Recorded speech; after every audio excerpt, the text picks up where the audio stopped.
कोई इलाजा नहीं, लोगों ने हड़ताल कर ली ना, किसी का ब्याह ना कुछ, कितने जाइए। पता नहीं कोरोना वायरस ने तबाह कर दिता। चंगा कोरोना ही, कोरोना ने सानू भुखिया मारता।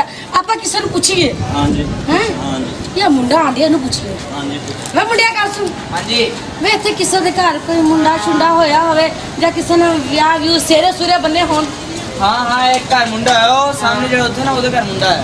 आ लाल गेट वाला घर। हाँ लाल गेट वाला, इन्हीं दा बाहर पार्लर कदों है? ए 2-3 दिन हुए। अच्छा कोई आया होया तो नहीं हले? हाल तक भी आजा, मुझे भी अपनी दिहाड़ी लग गई, छेती कर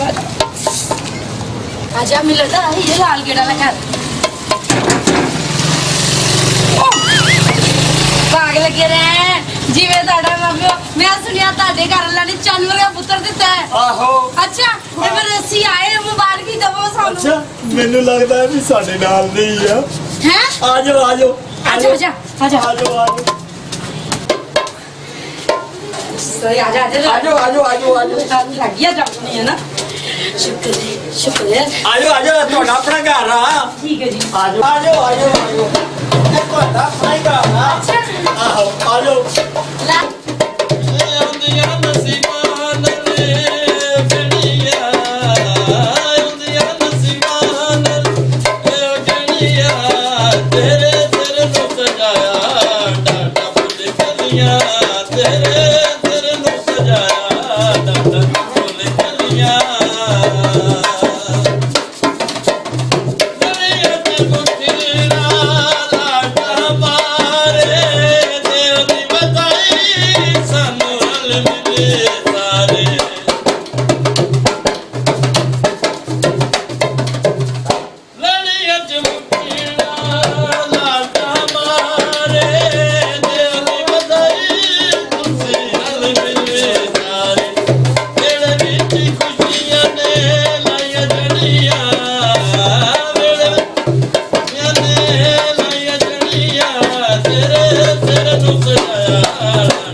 मैं तो याद भूल गया मुंडा